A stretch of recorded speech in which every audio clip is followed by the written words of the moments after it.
Let's go to Washington now. Arsalan Iftikhar joins me. He is with the Council on American and Islamic Relations. We've heard from CARE, as the acronym of your group is known. Today we've heard a condemnation from you. Absolutely. On behalf of the largest Muslim advocacy organization in the United States, we have utterly condemned these vicious, brutal, and completely un-Islamic acts that occurred today, and our condolences and heartfelt sorrow goes out to the family of Paul Johnson, and we hope that the vicious perpetrators who committed this horrible, horrible murder will be swiftly brought to justice. What sort of action do you hope to see next?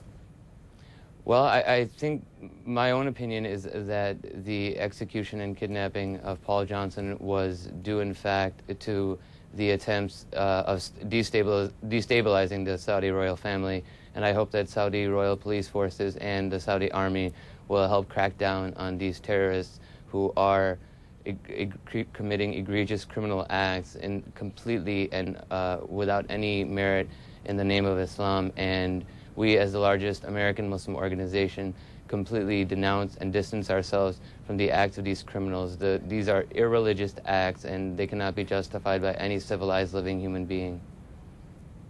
You call them irreligious acts. Do you think that matters to the sort of people who are perpetrating these acts at this point? Apparently not. I think that it's quite evident that these criminals are using and distorting religion to springboard their own political agendas, and I think that throughout the history of the world we have seen different religions being used by criminals to gain legitimacy and credibility from the masses. And the greater Muslim world of 1.2 billion Muslims in the entire earth know that these acts are completely against any teaching of Islam, and more importantly, just against all civilized humanity. How concerned are you about the effect on the wider Muslim population of these sort of incidents?